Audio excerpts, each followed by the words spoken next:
la TVT au cœur de l'information.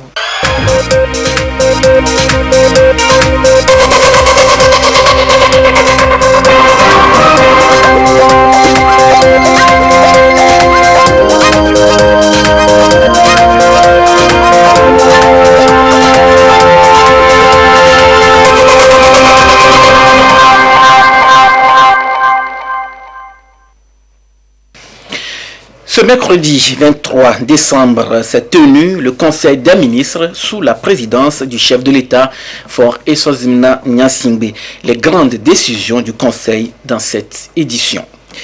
Les pistes rurales pour désenclaver les localités au Togo. Elles vont favoriser l'écoulement des produits agricoles. Nous nous rendrons dans la préfecture de Tchamba pour suivre le lancement des travaux d'ouverture de ces pistes. Voilà pour le sommaire. Où que vous soyez, vous êtes en direct sur la télévision togolaise. Bonsoir, bienvenue dans cette édition. Aujourd'hui, mercredi, le rendez-vous hebdomadaire du Conseil des ministres a eu lieu au palais de la présidence de la République. C'était sous la direction du chef de l'État Faure Essozimna Gnassingbé. Suivi avec le ministre en charge des relations avec les institutions de la République, porte-parole du gouvernement, Trimoa Christian, le compte-rendu des travaux. Compte rendu du Conseil des ministres du 23 décembre 2020.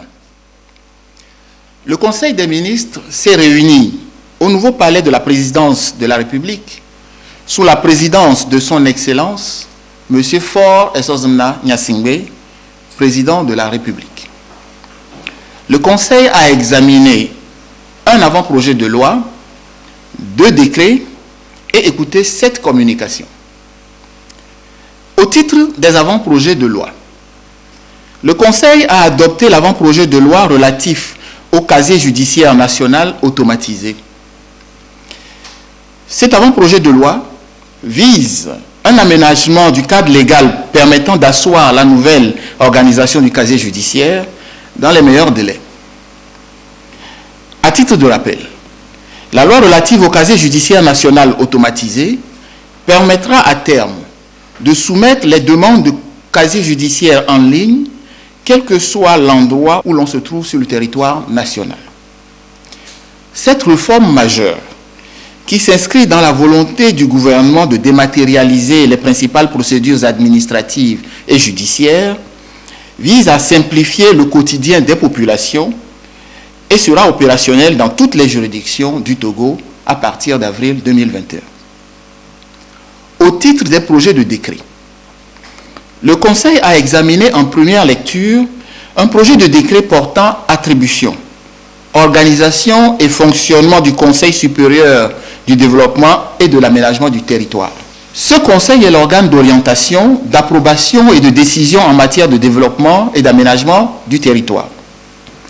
La création de ce Conseil est prévue par la loi numéro 2016-002 du 4 janvier 2016 portant loi cadre sur l'aménagement du territoire. Cette loi fixe le cadre juridique de toutes les interventions de l'État et des autres acteurs, puis détermine les règles ainsi que les institutions de l'aménagement du territoire à différentes échelles. Le Conseil a adopté un second projet de décret fixant le ressort des juridictions de droit commun. Ceci pour la détermination du siège et du ressort des cours d'appel, des tribunaux de grande instance, des tribunaux d'instance à compétence correctionnelle et civile et des tribunaux d'instance à compétence civile.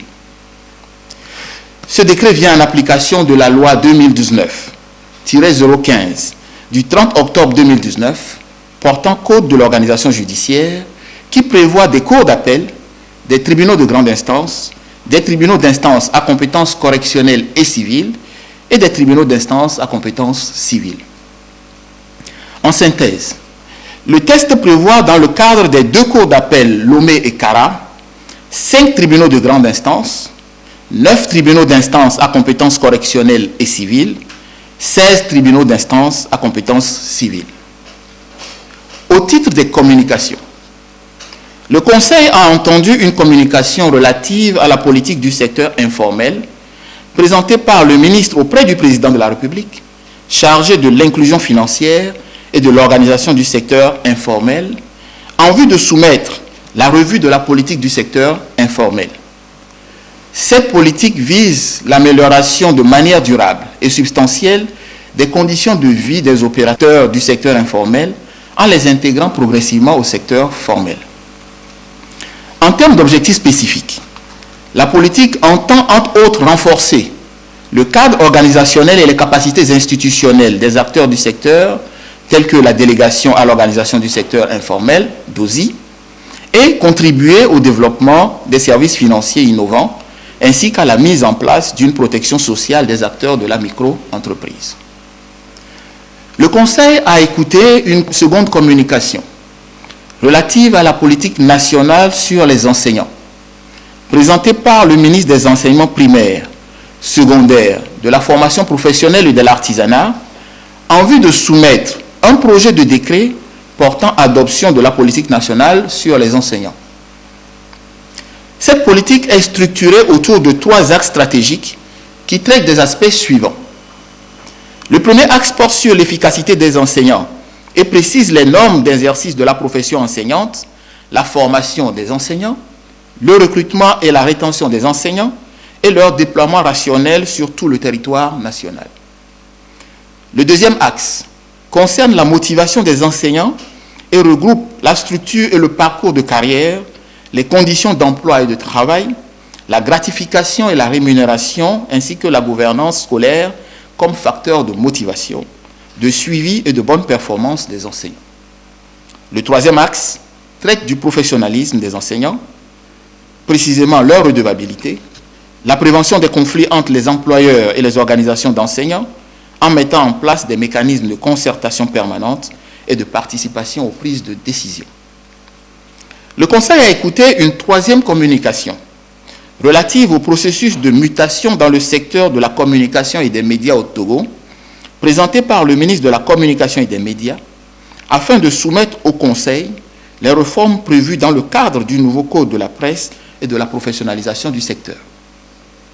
Il s'agit notamment de l'accélération du processus de mutation des médias d'État, radios et télévisions, en office de la création de la Société de télédiffusion du Togo, qui a pour objet d'assurer la diffusion en mode numérique des programmes de radio et de télévision publics et privés.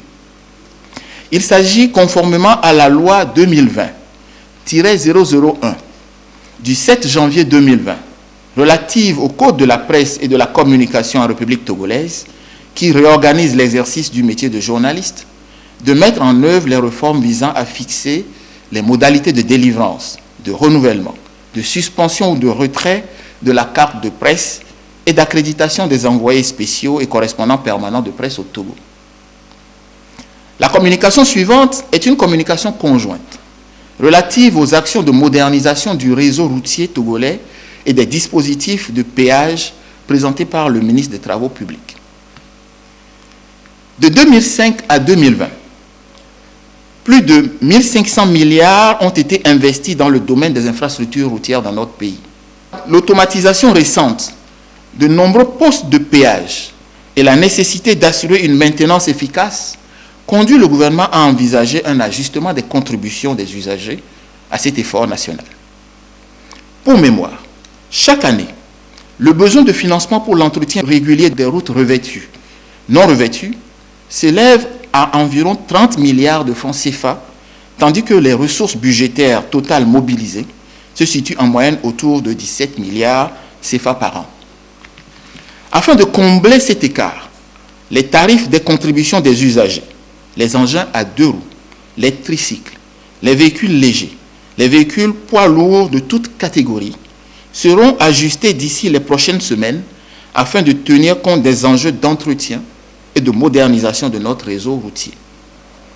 Il est à souligner que ces tarifs de péage n'ont pas connu d'augmentation depuis près de 15 ans. Le Conseil a également entendu une communication relative au processus électoral consulaire de la Chambre de commerce et d'industrie du Togo, présentée par le ministre du Commerce, de l'Industrie et de la Consommation locale, afin de rendre compte au Conseil de la mise en place d'une délégation spéciale et sollicité la reprise du processus électoral consulaire de la Chambre de commerce et d'industrie du Togo, suspendu par arrêté du 2 septembre 2020.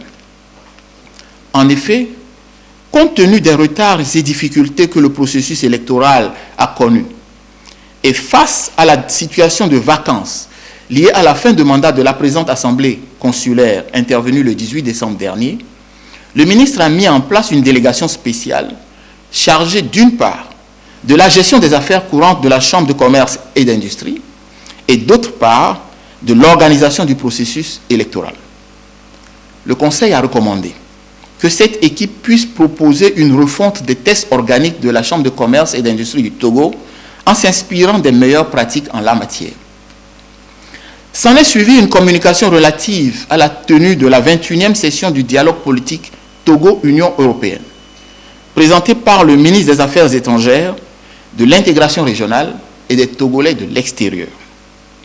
Les discussions ont porté, entre autres, sur la gestion de la Covid-19, les défis de la vaccination, les questions de paix et de sécurité, le partenariat Togo-Union européenne, le partenariat Union africaine-Union européenne, le prochain sommet des chefs d'État et de gouvernement de l'Union européenne et de l'Union africaine en 2021. La délégation européenne envisage de contribuer à la riposte sanitaire à hauteur de 48 millions d'euros au budget de l'année 2021. Elle a également rappelé sa politique sécuritaire extérieure et ses priorités dans le cadre de sa coopération avec le Togo sur le plan économique et commercial, la consolidation de l'état de droit, la bonne gouvernance et le maintien de la paix et de la sécurité. La partie togolaise a saisi l'occasion pour présenter les principales perspectives de la décentralisation au Togo, qui sont l'élaboration de plans de développement communal de 10 communes, la construction de 40 mairies et la formation de 1527 conseillers municipaux, entre autres. La partie européenne a félicité le gouvernement pour la ratification de l'accord sur la ZLECAf, ses efforts en matière d'amélioration du climat des affaires, pour l'augmentation du produit intérieur brut national, la bonne gestion des finances publiques et l'adoption de la pratique du budget programme, les résultats probants obtenus à l'utilisation efficiente du fonds d'appui aux collectivités territoriales. La dernière communication entendue par le Conseil est relative au compte-rendu d'une réunion entre les partis politiques et le ministre d'État, ministre de l'administration territoriale, de la décentralisation et du développement des territoires pour la préparation des élections régionales. Cette réunion a connu la participation de 17 partis politiques ayant pris part au moins à l'une des 3 dernières élections dans notre pays. Les premières discussions ont porté notamment sur les questions relatives à l'organisation des échanges à venir. Le Conseil a félicité l'ensemble des participants à cette réunion pour le climat de sérénité dans les travaux et a instruit le ministre d'État pour poursuivre les échanges en vue d'une organisation des élections régionales dans de bonnes conditions. Au titre des divers, le Conseil a procédé à une nomination. Monsieur Tiglo Kossi, psychologue du travail, est nommé directeur général de l'Agence nationale pour l'emploi, ANPE. Le gouvernement, constatant le bon respect des mesures édictées pour limiter la propagation de la Covid-19 pendant la période des fêtes de fin d'année, adresse ses encouragements à la population et réitère son appel au sens du civisme de tous et de chacun. Fait à Lomé le 23 décembre 2020, le Conseil des ministres.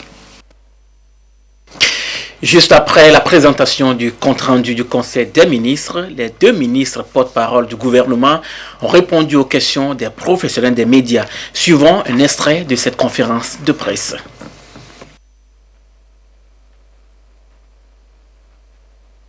Vous savez, une politique nationale est un instrument de planification qui vient répondre à un besoin, qui est celui de l'éducation nationale de notre pays.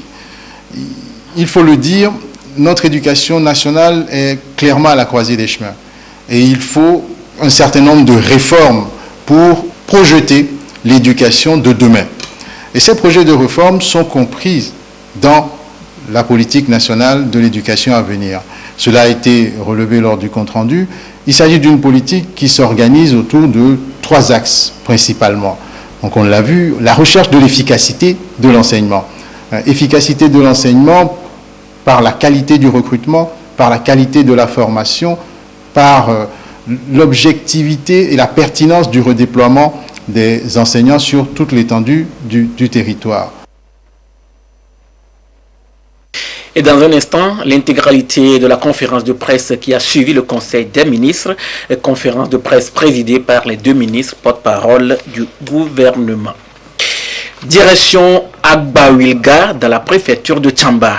Le ministre en charge du désenclavement et des pistes rurales y était. Il a lancé les travaux d'ouverture et de réhabilitation des pistes rurales dans la région. Un besoin prioritaire à la base qui va permettre de relancer la croissance économique dans la région centrale. Désiré Aloy.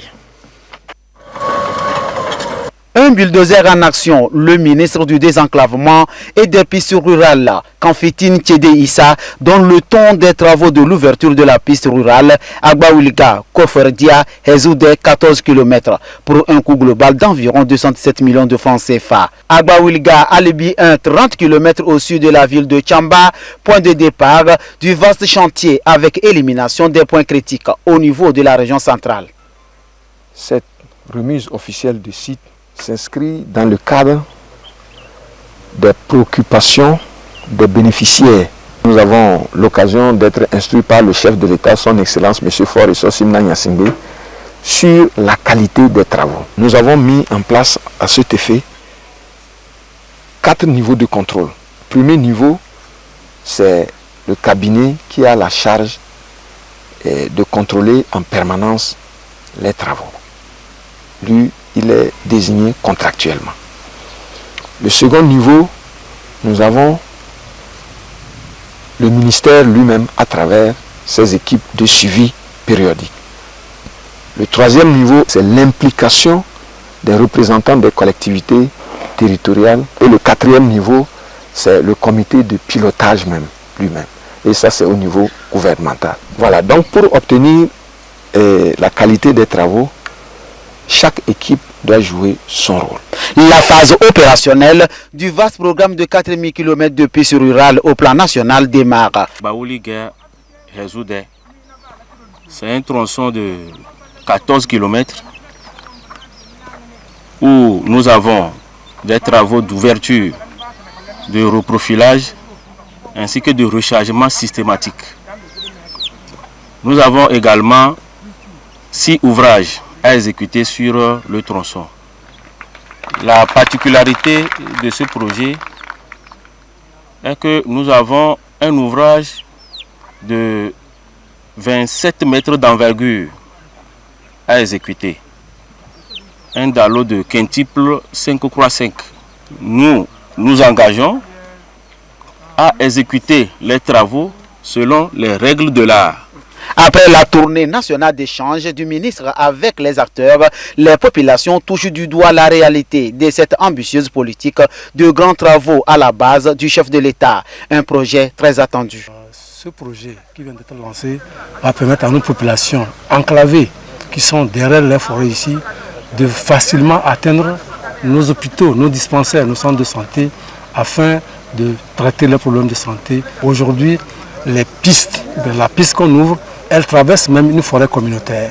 Donc elle permet aux populations les plus éloignées aujourd'hui d'écouler les produits. Elle permet aux populations d'aller et revenir. Nous vous disons grand merci au chef de l'État.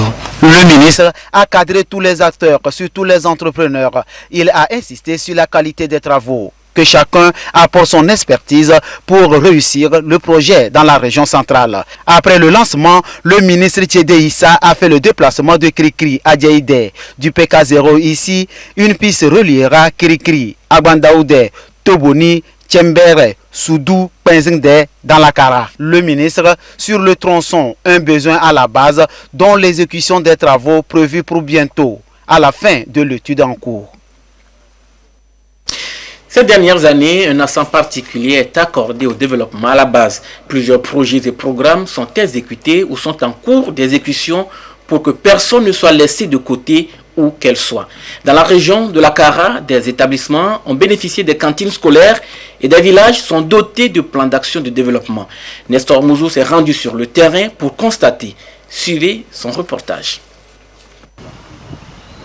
L'élaboration des PAV, plan d'action villageois, une composante du PSMICO, programme de soutien aux micro-projets d'infrastructures communautaires qu'exécute sur le terrain l'ANADEB, Agence nationale d'appui au développement à la base. La localité de Kadja, dans le canton de Landa, dans la Kouza, a été accompagnée par l'ANADEB dans la conception de son PAV. L'élaboration du document repose sur des étapes essentielles que sont l'identification des villages éligibles, l'organisation des visites exploratoires, la conduite du diagnostic participatif, la planification et la formulation. Après avoir délimité notre village, nous avons énuméré les points clés qui minent effectivement notre village. À partir de ce plan d'action, le village sera épanoui. Désormais, si un bailleur de fonds arrive dans notre village, nous n'allons pas nous lamenter individuellement. Nous lui présenterons le papier. C'est sur ce papier qu'il va prendre des indices pour pouvoir nous aider. Après avoir énuméré les besoins, on priorise les besoins. Ce qu'il faut faire avant et après le reste. Après l'élaboration des plans d'action, nous faisons aussi la restructuration des CVD. Pour l'année 2020, 30 communautés de la région de la Kara ont bénéficié de l'appui de l'ANADEB pour l'élaboration de leur plan d'action villageois. Le projet Filets sociaux et services de base, FSB, un autre projet de l'ANADEB. L'école primaire publique de Essawazina, canton de Soudou, dans la préfecture d'Assoli, a été identifiée en 2019 comme un des bénéficiaires du volet cantine scolaire du FSB. De lundi à vendredi, les élèves ont droit à un repas chaud par jour. Celles qui ont été sélectionnées pour préparer les repas sont appelées Maman Cantine, et ce, après une formation.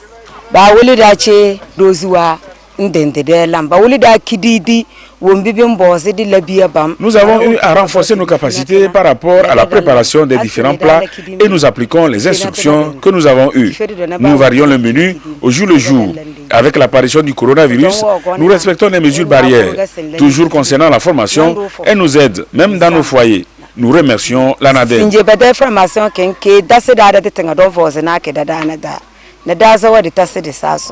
Les cantines scolaires ont été mises en place pour améliorer le taux de fréquentation et de rétention des élèves à l'école dans les zones ciblées. On a vu que l'effectif a augmenté, voire même notre école a été divisée en deux. On a eu Essawazina A et Essawazina B.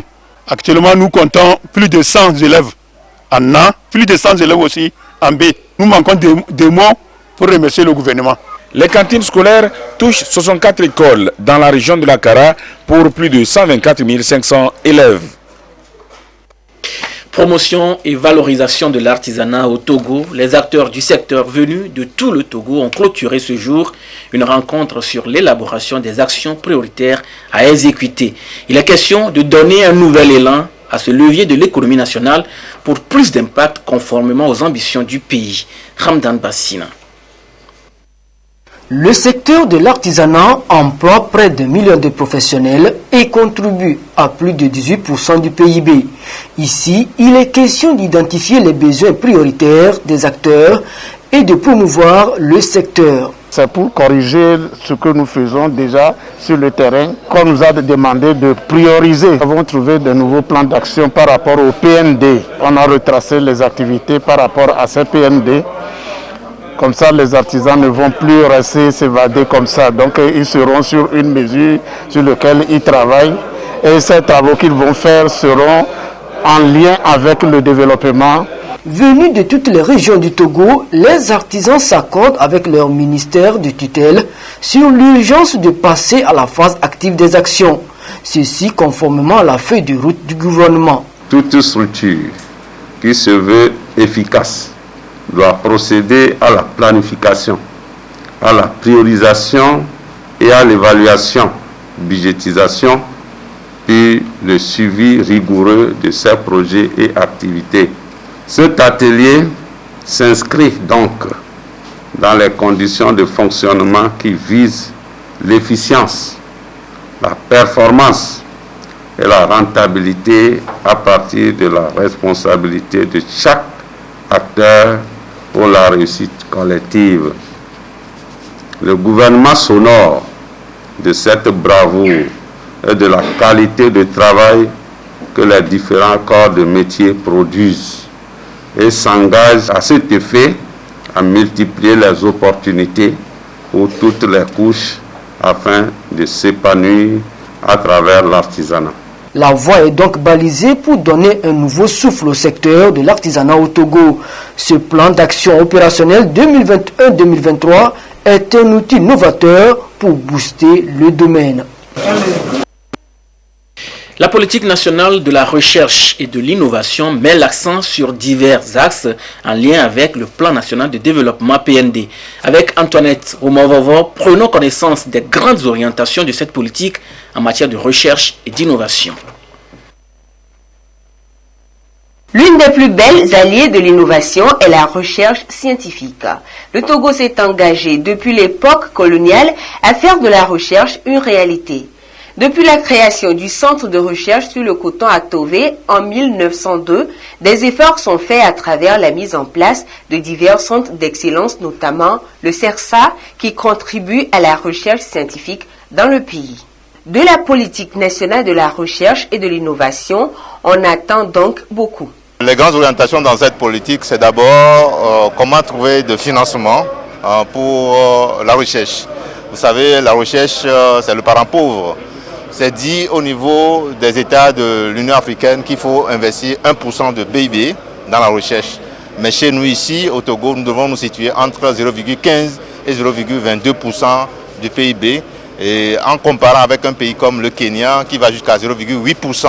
Donc vous voyez que nous ne sommes pas nantis dans ce domaine-là. Donc ça c'est un premier axe. Le deuxième axe, ça va être comment améliorer les structures de recherche, comment améliorer les équipements de recherche, comment doter le pays de structures de recherche pour faire la vraie recherche. Et le troisième axe est le transfert de la recherche. Nous faisons la recherche que nous transformons sous forme de papier. Mais ces papiers ne sont pas utilisables. Comment faire la recherche pour que la recherche puisse profiter aux communautés, puisse profiter aux utilisateurs de la recherche? Les différentes orientations annoncées dans cette politique nationale se veulent l'amorce d'une quête toujours plus ambitieuse de connaissances. Il s'agit ici donc de valoriser chez les citoyens le sens critique et la capacité dès le plus jeune âge de s'engager dans la création et l'innovation pour ainsi contribuer à l'enrichissement et au développement du pays. Depuis le 20 décembre, à partir de 22h déjà, Lomé est calme. Lomé dort. Une mesure prescrite par le gouvernement pour contenir la propagation du nouveau coronavirus en cette période de fête de fin d'année. Une nouvelle mesure qui vient s'ajouter à bien d'autres. Quelle appréciation les Togolais font-ils de ces mesures restrictives et surtout la communauté chrétienne? Augustin Kossi.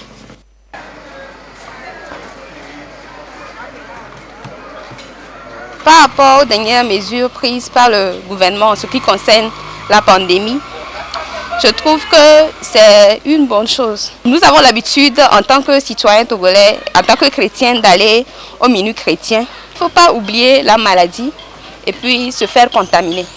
Il ne sert à rien de fêter Noël et de fêter une bonne année et après se retrouver à l'hôpital ou bien à la morgue.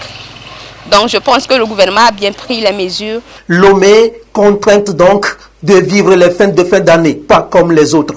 Depuis le 20 décembre dernier, la ville dort à 22h et se réveille à 5h. Et ce, jusqu'au 3 janvier 2021. Covid-19 oblige. Rassemblement de plus de 15 personnes interdit, célébration de mariage ou de baptême non autorisé.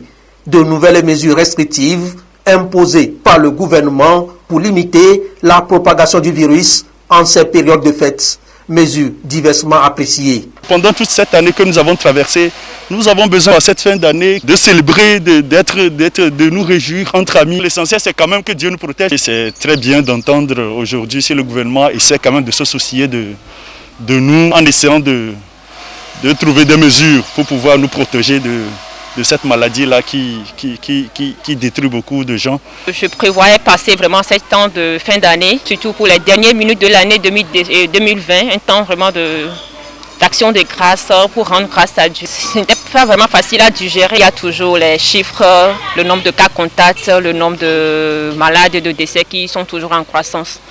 Alors, Bon, j'apprécie beaucoup les efforts fournis. Difficile à digérer, mais la santé n'a pas de prix. Le virus circule toujours et les chiffres de contamination grimpent ces derniers temps. Au niveau de la Fédération des évangéliques du Togo, aucun sacrifice n'est trop grand lorsqu'il s'agit de la santé. A priori, ce communiqué a choqué. Pourquoi? Parce que ça vient bouleverser les traditions de fin d'année. Mais quand on fait une bonne analyse, je crois que c'est bien, c'est venu à point nommé.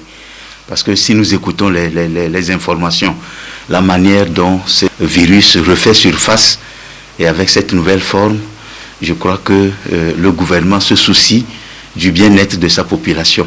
Nous avons l'habitude de passer le Saint-Sylvestre, c'est-à-dire la nuit du 31, et dans la prière jusqu'au 1er de janvier. On ne le fera plus, mais je crois qu'on peut le faire dans nos maisons.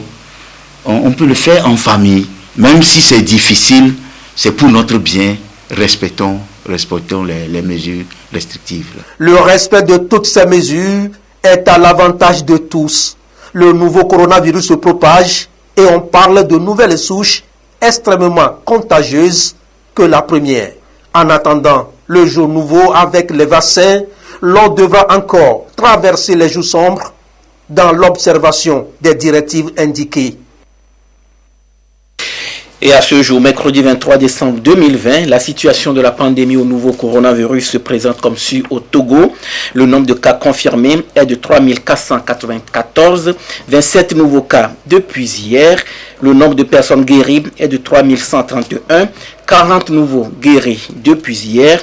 Le nombre de cas actifs est de 295 et le nombre de décès est malheureusement de 68. 2 nouveaux décès depuis hier. Un communiqué du ministre en charge de la Santé, le professeur Moustapha Mijiawa. Après 5 ans passés en mission au Togo, l'ambassadeur du Sénégal s'apprête à rejoindre son pays. Hier, un dîner a été organisé en l'honneur de Bineta Sambeba, une soirée au cours de laquelle elle a témoigné sa gratitude aux autorités togolaises, vous allez l'entendre, pour la bonne collaboration et coopération au bénéfice des deux peuples. Dodouare. 5 ans de collaboration diplomatique. L'ambassadeur extraordinaire et plénipotentiaire du Sénégal quitte le Togo. Binta Sambeba lève son verre en signe de reconnaissance au gouvernement et surtout au chef de la diplomatie togolaise. Le Togo dit au revoir à une grande dame qui a su renforcer les liens de coopération entre le Togo et son pays. Un au revoir que la diplomate sénégalaise accepte difficilement. Il n'est pas aisé de dire au revoir à des personnes que l'on a côtoyées, que l'on a appréciées et que l'on a même aimées pendant plus de 5 ans. Heureusement, ce n'est qu'un au revoir et pas un adieu. C'est l'occasion de rendre un vibrant hommage à quelqu'un qui a su tout simplement traduire en actes concrets la vision de son Excellence, le président de la République, Faure Essozimna Gnassingbé. Je vous nomme le professeur Robert Doucet. Le ministre togolais des Affaires étrangères apprécie la qualité des relations bilatérales qui lient le Togo et le Sénégal. Robert Doucet félicite la diplomate qui s'est bien illustrée dans la mission qui était la sienne. Vous avez aussitôt entamé votre vaste chantier de renforcement des liens d'amitié, de fraternité et de coopération entre le Togo et le Sénégal avec des résultats particulièrement encourageants. Vous vous êtes donné comme objectif principal d'intensifier et de diversifier le volume des échanges commerciaux entre nos deux pays. Une promesse que vous avez tenue. Nous témoignons toute notre reconnaissance à une grande amie du Togo qui, plus qu'un devoir, a exercé sa mission dans notre pays avec beaucoup d'amour et de dévotion. Binta Sambeba a posé les bases d'un projet de coopération décentralisée et culturelle. Un projet qui certainement va se poursuivre. Le groupe New World face à la presse, il a fait la promotion de son décodeur HD+. C'est pour permettre à chaque ménage d'avoir accès au bouquet New World. Et la promotion couvre la période du 20 décembre 2020 au 20 janvier 2021. Abel Abouti, Christine Petit-Kialoudé. Apporter de la joie dans tous les ménages et rendre les fêtes agréables, surtout en cette période de pandémie. Telle est la vision du groupe New World, traduite par une promotion spéciale, histoire de permettre à tout le monde d'avoir accès au bouquet New World TV. Un ensemble de chaînes répondant à tous les besoins. Nous avons déjà commencé la vente de nos bouquets d'abord à 20 000 francs CFA. Si vous payez 20 000 francs CFA, vous avez un décodeur avec 3 mois d'abonnement. Si vous calculez par 20 sur 3, ça fait à peu près 6 000 et quelques. Mais nous avons jugé bon aussi de réduire le coût. Maintenant, pour ceux qui ont l'ancien décodeur, nous les invitons aussi à visiter nos agences pour pouvoir actualiser le contenu de leur décodeur à 3 000 francs seulement pour un mois. New World TV aussi a adapté les prix de bouquets compte tenu de la situation dans laquelle nous vivons aujourd'hui. Notre abonnement mensuel commence à partir de 2500. Et si vous avez 2500, vous avez payé un mois d'abonnement, vous avez des chaînes de qualité. Le bouquet New World contient plusieurs chaînes comme les chaînes pour enfants, les chaînes de divertissement, de sport, de culture togolaise et plein d'autres encore.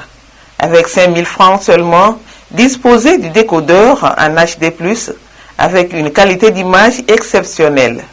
La promotion s'étend sur la période du 20 décembre 2020 au 20 janvier 2021. Suivez à présent l'intégralité de la conférence de presse suite au Conseil des ministres de ce mercredi 23 décembre. Une conférence de presse animée par les ministres Akoda Iwadan et Christian Trimon. Mon nom c'est Michel Tchadia, directeur de l'éducation du journal Ouara les vainqueurs. Par rapport à la reprise du processus électoral au niveau de la CCIT, je voulais d'abord savoir la délégation spéciale qui est là pour gérer d'abord les affaires courantes et puis après organiser les élections. Je voulais voir quelle est la durée de travail de cette délégation. Cette délégation spéciale, nous l'avons appelée à 2 missions. La première mission, c'est d'abord d'assurer la gestion des affaires courantes, puisque l'équipe sortante a achevé son mandat, et puis ensuite d'organiser les élections. Il ne vous a pas échappé que cette première élection avait été suspendue du fait d'un certain nombre d'incompréhensions qui étaient liées au processus. Et donc le Conseil a recommandé à la délégation spéciale également de faire une refonte des tests en tenant compte de ce qui se pratique dans la sous-région ou ailleurs, et sur la base de ces nouveaux tests, d'organiser le processus électoral.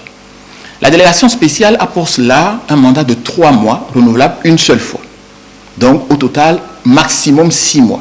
Nous espérons que dans les premiers mois, dans les 3 premiers mois, elle fera un effort nécessaire pour que nous puissions disposer d'un cadre électoral acceptable par tous et qui permette naturellement de procéder à ces élections consulaires et de renouveler l'équipe de gestion de la Chambre de commerce et d'industrie en toute quiétude et en toute sérénité. Les élections régionales, là, comment ça va se passer? Les Togolais ne savent pas puisque c'est la première fois. Vous savez, la Constitution togolaise prévoit 2 niveaux de décentralisation depuis la dernière réforme que nous avons faite l'année dernière. La première, ce sont les communes. Elles sont en place depuis maintenant un peu plus d'1 année et nous avons vu leur début de fonctionnement. Et puis le deuxième niveau, ce sont les régions. Dans les régions, il y a un certain nombre de conseillers régionaux qui doivent être désignés. Normalement, le code électoral actuel prévoit leur désignation au suffrage universel direct. Et donc, vous comprenez que dans le contexte de Covid-19 actuel, qui est un défi pour tous, lié au respect des mesures barrières, il est important que l'ensemble des acteurs se rassemblent autour du ministre d'État pour déterminer comment on pourrait tenir ces élections dans cette période qui est un peu difficile pour l'ensemble. Vous avez aussi noté que les pays qui ont organisé des processus électoraux depuis le début de la pandémie Covid-19 ont connu après un pic important de contagion et les taux ont grimpé. Donc tous ces éléments font partie des questions d'organisation qui vont faire l'objet d'une discussion entre le ministre d'État et l'ensemble des acteurs politiques afin d'arriver à une entente au minimum pour pouvoir partir à l'organisation de cette élection ensemble. Il n'y a pas encore une date qui est prévue pour cela, puisque ça va faire également l'objet de cette discussion selon les modalités d'organisation qui seront retenues. Naturellement, ça permettra de déterminer la date de tenue de cette élection. Donc ça fait partie du panier des discussions qui vont faire l'objet de ces échanges entre les différents acteurs politiques. Moi, c'est Thierry Afonque. Je suis le responsable du site d'information gapola.net. Concernant l'automatisation de la demande du casier judiciaire, est-ce qu'avec cette automatisation-là, le coût va augmenter ou pas? Et puis, le délai. Pour le casier judiciaire, c'est une innovation majeure. Vous savez qu'elle est attendue depuis très longtemps par nos compatriotes. Nous avons fait un saut qualitatif important dans l'accès à la justice, dans l'accès aux formalités administratives délivrées par des tribunaux.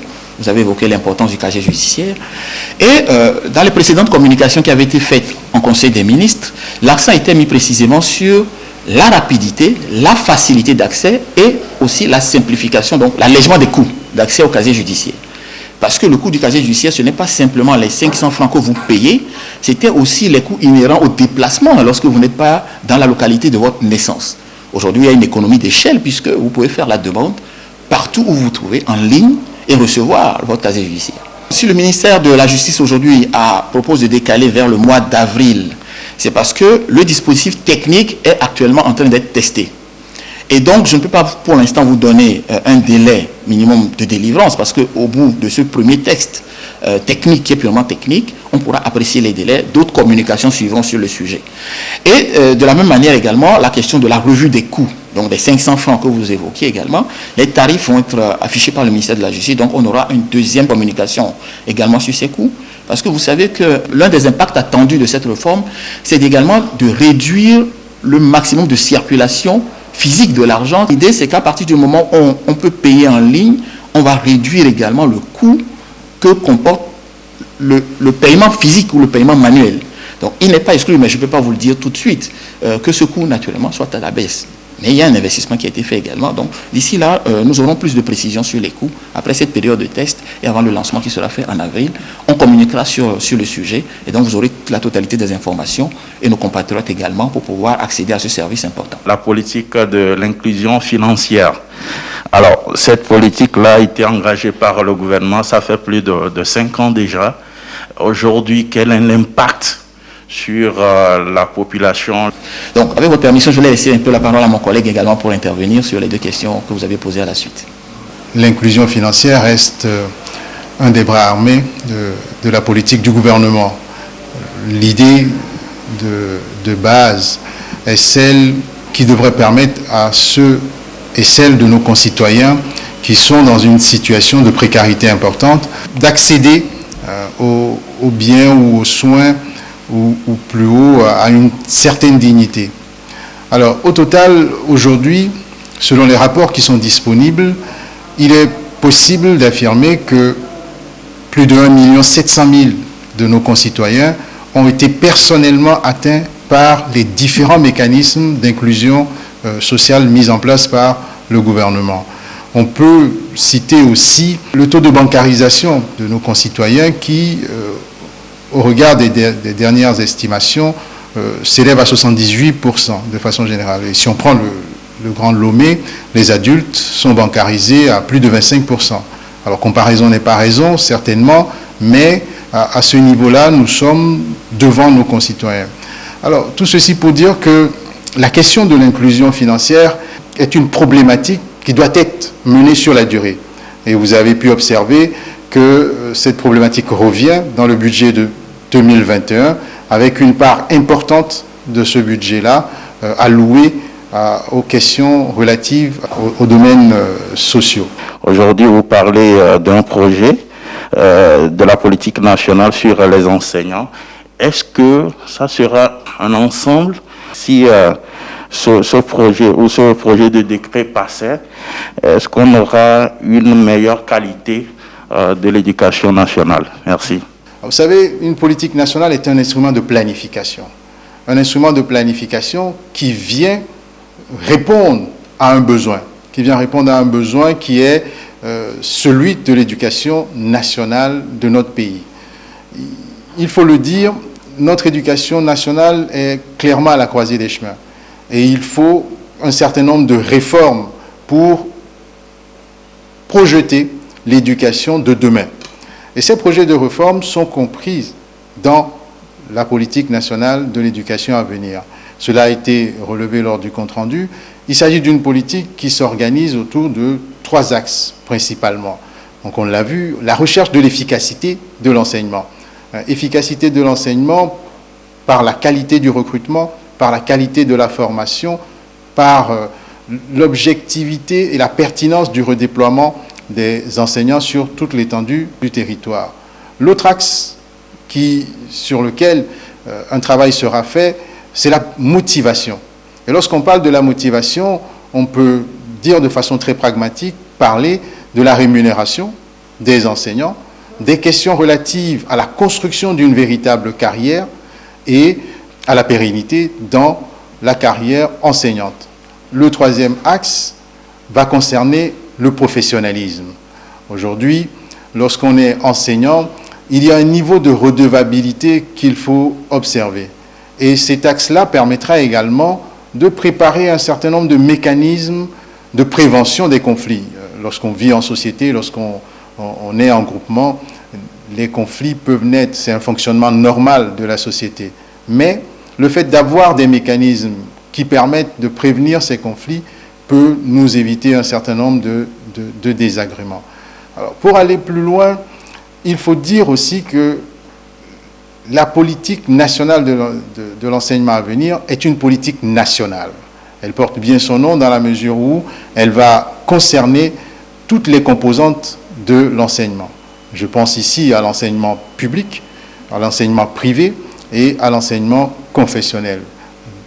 Vous avez bien noté que lors des différentes discussions, l'État a toujours veillé à ce que toutes ces composantes-là soient présentes dans les discussions. Moi, c'est François Anigban-Kédé de République of Togo.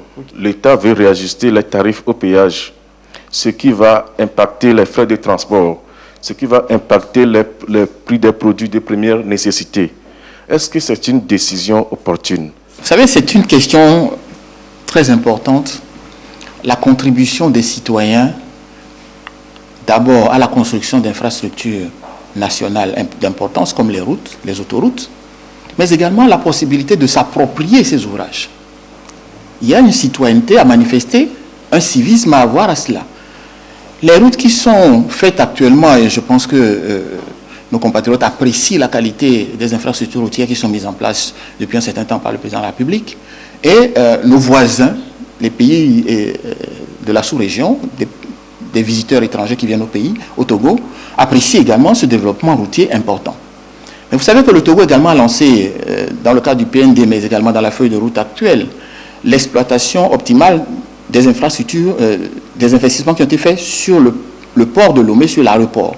Et que le port de Lomé sert de façon importante au développement des autres pays. Ça veut dire que si nous n'avons pas un bon système routier efficace, entretenu régulièrement, naturellement, les opérateurs économiques de ces pays qui exploitent notre port vont se déporter sur les pays voisins.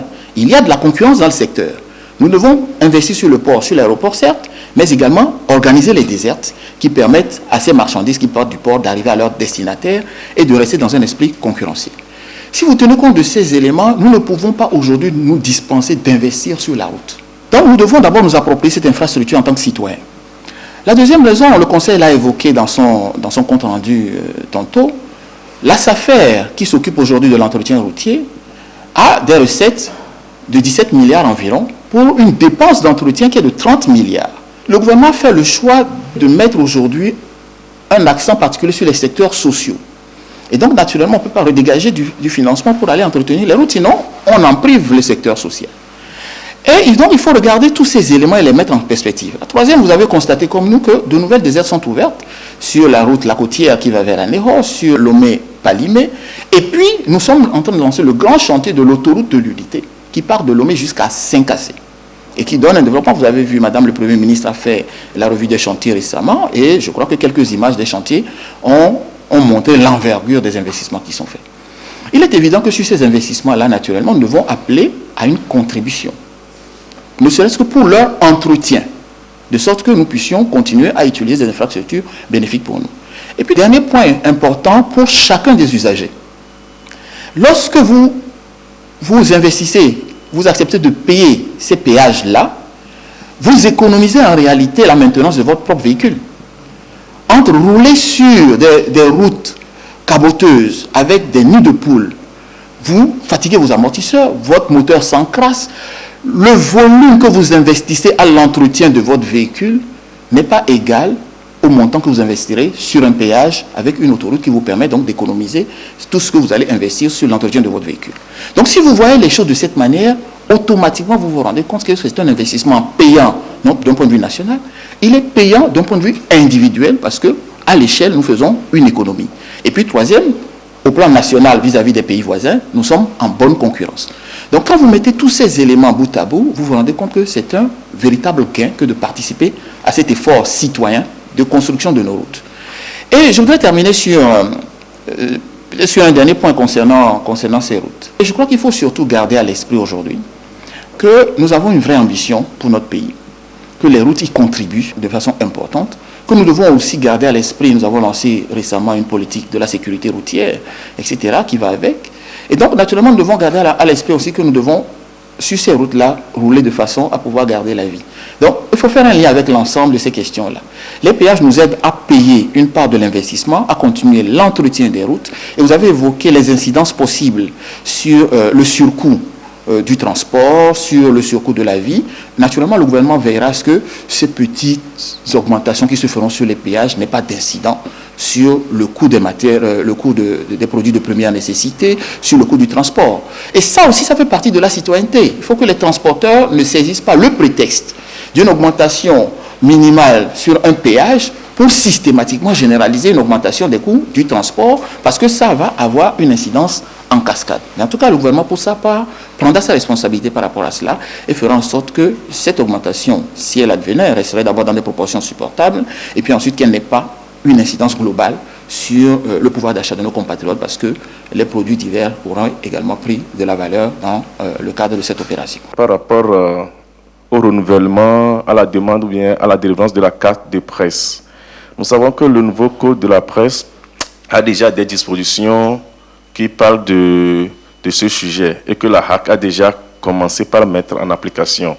Qu'est-ce que la future disposition va apporter de nouveau à ce qui se fait déjà? La carte de la presse, vous le notez très bien, il s'agit d'une émanation de la loi du 7 janvier 2020 portant code de la presse. Alors, le décret en question est prévu par la loi. Donc aujourd'hui, le travail qui a été fait, c'est de mettre à disposition ce décret-là. Ce décret viendra tout simplement compléter le dispositif de la HAC pour permettre un encadrement de la délivrance de la carte de presse et également de la délivrance des accréditations pour les correspondants permanents et pour les correspondants étrangers notamment. Donc il n'y a pas de conflit entre le texte qui va être adopté et ce que fait aujourd'hui la HAC. Il s'agit tout simplement d'une opérationnalisation de la loi de 2020 portant code de la presse. Aujourd'hui, on a l'impression que le gouvernement est beaucoup plus regardant sur les conditions d'exercice du métier de journaliste, beaucoup plus que sur les conditions de vie des journalistes. Que faites-vous au juste pour ne serait-ce qu'améliorer aussi les conditions de vie des journalistes? Très bien. Alors, il faut d'abord souligner qu'en matière de presse, il y a les médias publics et il y a les médias privés. Les médias publics, de façon générale, dépendent du gouvernement, dépendent de l'État, et les médias privés sont indépendants. Et parce que les médias privés sont indépendants, la relation que l'État ou le gouvernement noue avec ces médias-là reste une relation de collaboration. Une relation d'accompagnement aussi, on peut le dire, mais d'abord une relation de collaboration qui respecte l'indépendance de la presse. Maintenant, l'État ne tourne pas le dos, évidemment, à la presse privée. Il s'agit de nos concitoyens. Et la contribution de l'État se manifeste notamment par l'aide de l'État à la presse. Une aide qui est appelée dans les jours, mois ou à venir, à se transformer en un fonds. Un travail est en train d'être fait de ce point de vue. On peut également parler de l'accompagnement de l'État, notamment relativement à la convention collective des journalistes. L'État a offert sa contribution, son accompagnement pour que cette convention collective voit le jour. L'État a participé aussi aux États généraux de la presse. Donc, tout cela pour vous dire que l'État respecte l'indépendance de la presse privée notamment, mais offre sa collaboration toutes les fois que cela est possible. Donc, vous voyez bien que l'encadrement juridique du métier du journalisme est une prérogative de l'État. Donc l'État a l'obligation de faire en sorte que le métier s'exerce dans les meilleures conditions possibles. Et vous l'avez noté aussi, aujourd'hui les textes qui sont proposés par l'État répondent aux grands standards internationaux. Donc l'État est véritablement dans sa partition, respect de l'indépendance et accompagnement lorsque cela est de besoin. Voilà, c'est sur cette conférence de presse que se referme cette édition. Merci de nous avoir suivis. Restez avec nous sur la TVT, la première. Gardez toujours le sourire, quoi qu'il arrive. Excellente nuit à tous.